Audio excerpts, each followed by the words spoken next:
Namaste. Welcome to Saraswati Group Presents Learn English with Hitesh Shukla. This is our first lecture and we are going to discuss today about the pre-task of our chapter number 1 against the odds. You know very well that India is full of heroes. ભારતની અંદરમાં અનેક hero છે. બોલિવૂડના hero પણ છે, ક્રિકેટના heroes પણ છે, આર્મીના હીરોઝ પણ છે, ફ્રીડમ ફાઇટર્સ હીરોઝ પણ છે. અનેક હીરોઝ છે, અનેક પ્રકારના હીરો છે.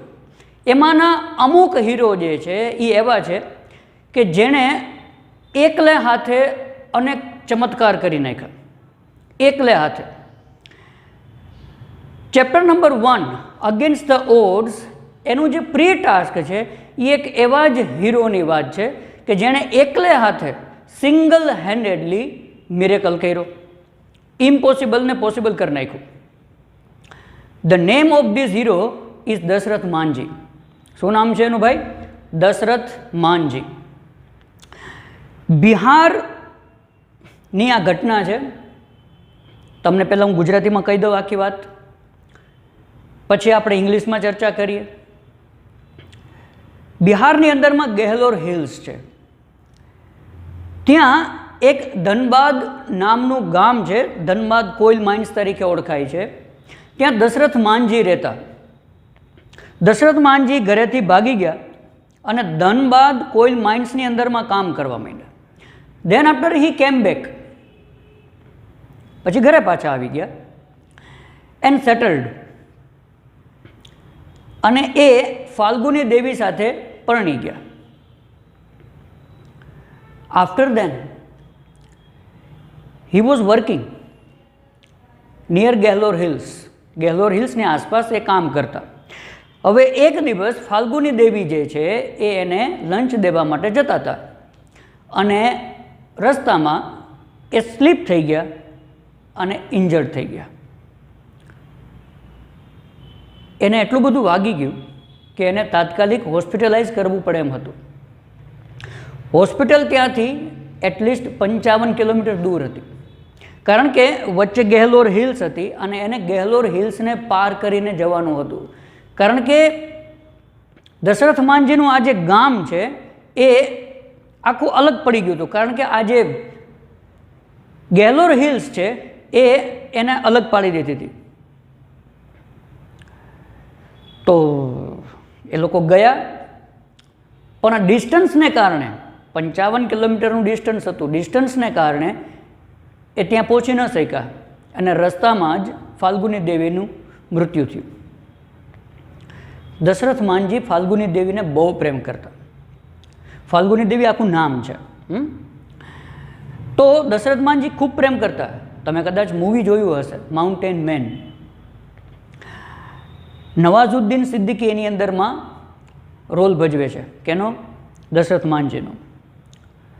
તો દશરથ માનજી ખૂબ પ્રેમ કરતા હતા અને જ્યારે અત્યંત પ્રિય વ્યક્તિ ઓચિંતાની એની સામેથી આ રીતે વહી ગઈ, એને પરિણામે એને બહુ શોક લાગ્યો, આઘાત લાગ્યો. આઘાત જ્યારે માણસને લાગે તો આઘાતમાં માણસ કાં તો કોઈ નેગેટિવ કદમ ઉઠાવી લે અને કાં તો કોઈ પોઝિટિવ કદમ ઉઠાવી લે. અહીંયા દશરથ માનજીએ એક પોઝિટિવ કદમ ઉઠાવ્યું, અથવા તો કહો ને કે એનાથી ઉઠાવાઈ ગયું, જાણતા અજાણતા એનાથી નક્કી થઈ ગયું. પાઠ એમ કહે છે, પ્રીટાસ્ક એમ કહે છે કે એ જ રાત્રે, ધ વેરી નાઇટ, એને નક્કી કર્યું કે આ ગેહલોર હિલ્સ જે છે એને હું કાર્વ કરી નાખીશ. એનો મતલબ કે એને હું કોતરી નાખીશ, એમાંથી હું રસ્તો બનાવીશ. કારણ એનું, આ ગેહલોર હિલ્સને કારણે હું મારી વાઈફને લાઈફ ન આપી શક્યો. જો આ ગેહલોર હિલ્સ ન હોત, અહીંયા જો રસ્તો હોત, તો હું મારી વાઈફને હોસ્પિટલ સુધી પહોંચાડી શકત અને પરિણામે એની લાઈફ હું બચાવી શકત. પણ એ પોસિબલ ના થયું. એટલે એને નક્કી કરી નાખ્યું સાહેબ કે હું આ ગેહલોર હિલ્સ જે છે એને કોતરી નાખીશ. બીજે દિવસે, મતલબ કે પછી એના હાથમાં એક હથોડી હતી એની પાસે અને એક છીણી. હથોડી અને છીણી લઈને સાહેબ, એક હથોડો, બરાબર છે, તમે જોયું હોય છે, બરાબર, એ લઈને એણે પર્વત ખોદવાનું કામ શરૂ કર્યું. હી સ્ટાર્ટેડ હેમરિંગ, એણે શરૂ કર્યું. અને જ્યારે એણે આ કામ શરૂ કર્યું ત્યારે એને ખબર નહોતી કે આ આખું રસ્તો બનાવવામાં મને કેટલો સમય લાગશે. એણે એક જ વસ્તુ નક્કી કરી હતી, શું? પિક્ચરના ડાયલોગ પ્રમાણે કે જબ તક તોડેંગે નહીં તબ તક છોડેંગે નહીં. બસ, જ્યાં સુધી હું આખું કામ પૂરું નહીં કરું ત્યાં સુધી હું મૂકીશ નહીં. અને એણે કામ શરૂ કર્યું. શરૂઆતની અંદરમાં એને કોઈએ સપોર્ટ ના કર્યો, બધા એને પાગલ ગણવા માંડ્યા. કારણ કે સીધી વાત છે સાહેબ, આવું કોઈ ટાસ્ક હાથમાં લે, એક પહાડ છે ને, પહાડને, નાનો એવો પહાડ તો છે નહીં, કંઈ નાનકડો ઢગલો નથી, આવડો મોટો પહાડ છે. અને એ પહાડને કોઈ એકલે હાથે, એ પોતાની પાસે કોઈ એવી હાઈ મશીનરી નથી, કોઈ એવડી કોઈ બોમ્બ કે અથવા તો કોઈ એવી નથી વ્યવસ્થા કે જે તમે ફોડો અને ધડાંગ કરી નાખો, જગ્યા કરી દે. કંઈ એના પાસે નથી. એના પાસે જે ઓજાર છે એ શું છે? તો કે હથોડી અને છીણી, બરાબર. અને એનાથી એ જ્યારે તોડવાનું શરૂ કરે છે તો સીધું ગણિત છે સાહેબ, બધાને એ પાગલ રાખવા માંડ્યા. પણ એનાથી એને કોઈ ફરક ન પડ્યો. એ કહે છે કે જ્યારે મને બધા પાગલ તરીકે બોલાવવા માંડ્યા તો મારો ઈરાદો જે છે એ ઓર મજબૂત થયો અને મેં મહેનત કરવાનું શરૂ કર્યું. 22 વર્ષ સુધી એને કામ કર્યું. શરૂઆતની અંદરમાં એને કોઈએ મદદ ના કરી, પાછળથી એને બધા સપોર્ટ કરવા માંડ્યા. કોઈ એને ખોરાક દેવા માંડ્યું, કોઈ એને ટૂલ્સ દેવા માંડ્યું. આવી રીતે કામ ચાલ્યું સાહેબ. અને એણે 22 વર્ષની અંદરમાં એકલે હાથે આખો રસ્તો ખોદી નાખ્યો, રસ્તો બનાવી નાખ્યો. 360 ફૂટ લાંબો, 25 ફૂટ ઊંડો અને 30 ફૂટ પહોળો રસ્તો એણે 22 વર્ષમાં બનાવ્યો. એનું પરિણામ શું આવ્યું? એનું પરિણામ એ આવ્યું કે જે પહેલાં 55 કિલોમીટરનો રસ્તો હતો એ હવે માત્ર 15 કિલોમીટરનો થઈ ગયો. Only 15 kilometres.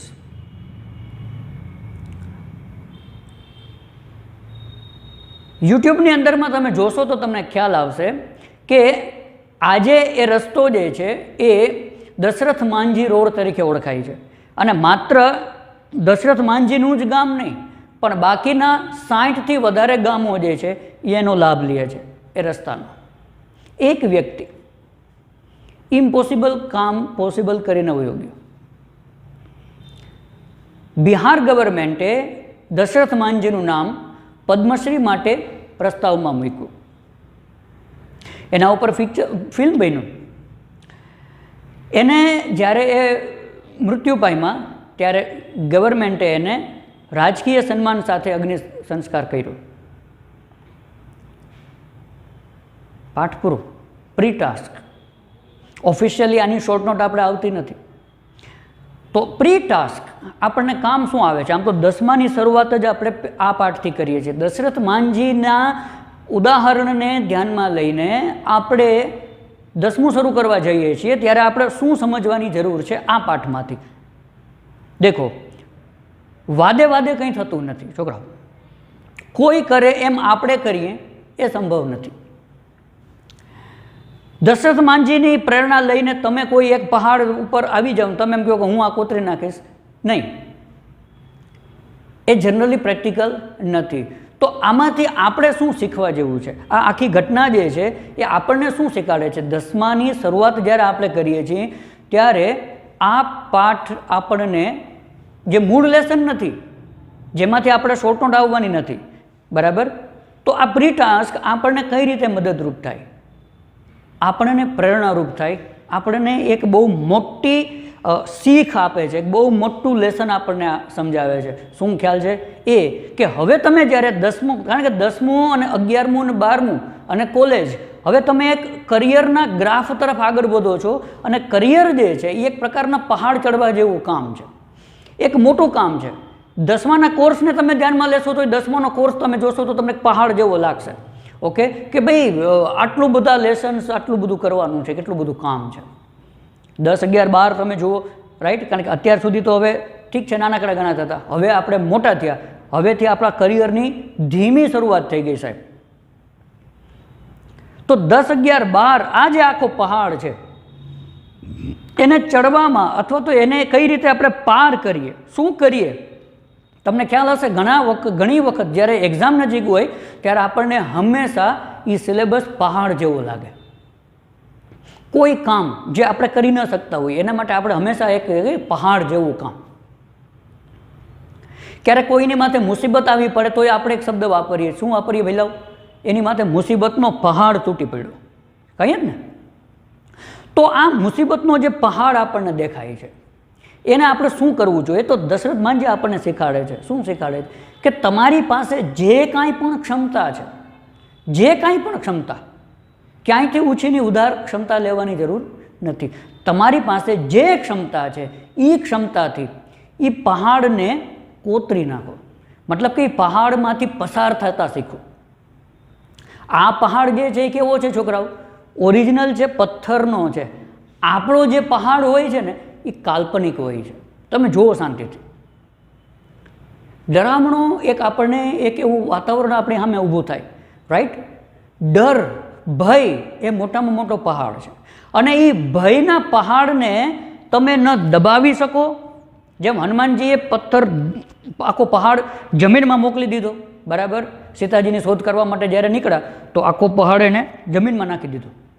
પગ ઉપર આમ પ્રેશર આપ્યું તો આખો વયો ગયો જ્યારે છલાંગ મારી ત્યારે. અથવા તો આખો પહાડ એને ઉપાડી લીધો. લક્ષ્મણજીની મૂર્છાની જ્યારે ઘટના હતી ત્યારે એને આખો સંજીવનીનું પહાડ જે છે એ ઉપાડી લીધું, દ્રોણગીરી પર્વત. તો આપણે પહાડને ઉપાડશું? આપણે પહાડને જમીનમાં નાખી દેશું? ના. આપણે શું કરશું?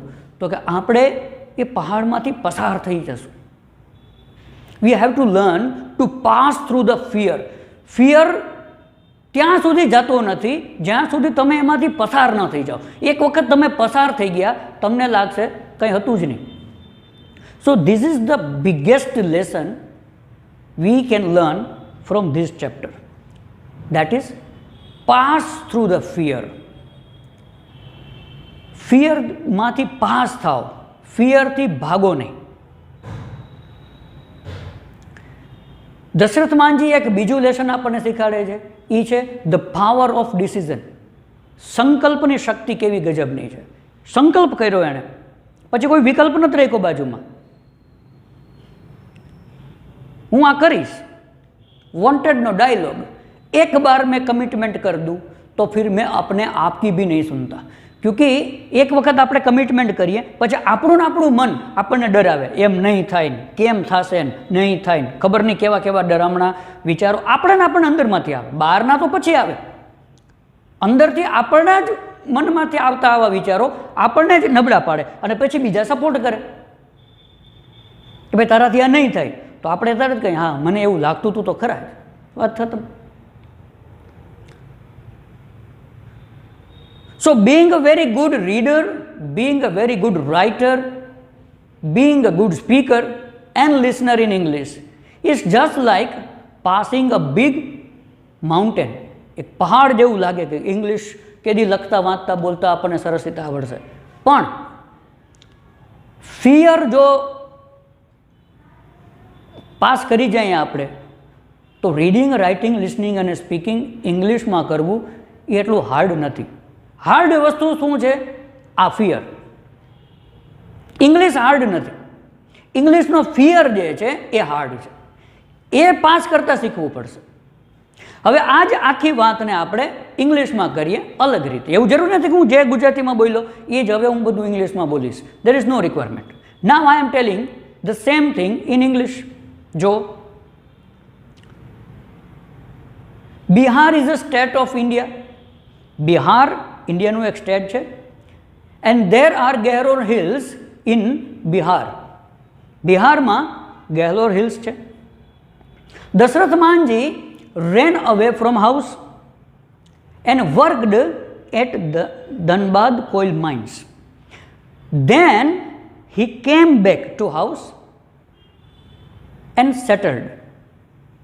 He married Falguni Devi.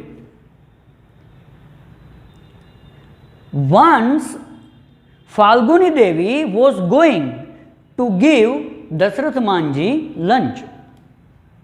On the way, she slipped and fell. She was injured seriously. She needed immediate hospitalization. But a hospital was 55 kilometers away. The people took her to the hospital, but on the way she died because the hospital was far away. Dashrath Manji loved his wife too much. That's why he was shocked. He had a great pain.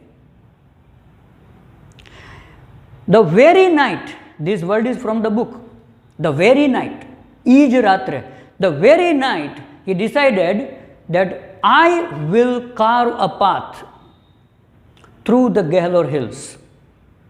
I will make the path through the Gehlor hills. Then he started hammering. He had no other tools. When he started hammering, people called him mad. But still, he did not lose heart. He did not change his mind. He was firm and he started working and he continued working. He worked for 22 years. In the beginning, people did not support him, but after a few years, people supported him. People gave him food. People helped him to buy tools. Dashrath Manji made 360 feet long, 25 feet deep and 30 foot wide road through Gehlor hills. And today this road is known as Dashrath Manji Road. The government of Bihar proposed his name for the Padma Shri. A movie was also made on him because he had given exclusive rights to make movie on him. The government also gave him the funeral rights. What is this story telling us? This story tells us the power of love. See, where there is a love, there is a sacrifice. Where there is love, there is pain. And then pain makes a person progress, make some impossible thing possible. Example, Dashrath Manji. Because he loved his wife too much. And because of that love, he decided that I will take revenge to this Gehlor hills. It was a positive revenge. He didn't kill someone, he didn't murder someone. This was a positive revenge, a constructive revenge, not destructive revenge. Vinasak badlo nahi, constructive revenge. He constructed a road alone, which was too much helpful for other villages too. Almost 60 plus villages got the benefit through this road. Understood? So this was about the pre-task of chapter number 1 against the odds. In next video, we will discuss about the first topic, that is treks to Tajnagar. Before I complete my speech or my talk, let me clarify you one thing. હું મારી વાત પૂરી કરું એ પહેલાં એક સ્પષ્ટતા કરું કે આપણે ઇંગ્લિશને ગોખીને લર્ન નથી કરવાનું. જ્યાં સુધી સંભવ હશે ત્યાં સુધી આપણી એ માનસિકતા રહેશે કે આપણે ઇંગ્લિશને આપણી જાતે લખીએ. શોર્ટ નોટ આપણે જાતે લખીએ, એસે આપણી જાતે લખીએ. અને એના માટે આપણે કરવાનું શું છે છોકરાઓ? સેન્ટેન્સ મેકિંગ કરતાં શીખવાનું છે. અને આપણી પાસે સમય છે, ઇનફ ટાઈમ છે. જો સેન્ટેન્સ મેકિંગ કરતાં આપણે શીખી જાય, we can easily stand on our own feet. મતલબ કે આપણે આપણા પગ ઉપર ઊભા રહી શકીએ. આપણે ક્યાંય કોઈ ગોખણપટ્ટી કરવાની જરૂર નથી, કોઈને શોર્ટ નોટ ગોખવાની જરૂર નથી, કોઈ એસે ગોખવાની જરૂર નથી, કોઈ ઈમેલ રિપોર્ટ ગોખવાની જરૂર નથી. We can write in our on way if V know how to make a sentence. And this is the process, the way V can learn how to make sentence. મતલબ શું એનો? Try to listen and understand. વિડીયોના ફોર્મની અંદરમાં જ્યારે આ lecture તમારી સામે આવે છે ત્યારે હું જે ઇંગ્લિશ બોલું છું તમે એને 2 or 3 ટાઈમ્સ રિપીટ કરો. Try to repeat it 2, 3, 4 times. Why? You will understand and you will realize I am not going to speak so much fast, and even I am not going to speak so hard words. I am going to speak slowly and I am going to speak easy language which I know. So that's why you can understand it properly and you can also make sentences the way I am making, and we can write about Dasarath Manji in the same way we can write about other topics too. So this was all about pre-task. See you next time. Till then, keep smiling, enjoy yourself, work hard, and please don't be lazy. Take care of yourself. Namaste.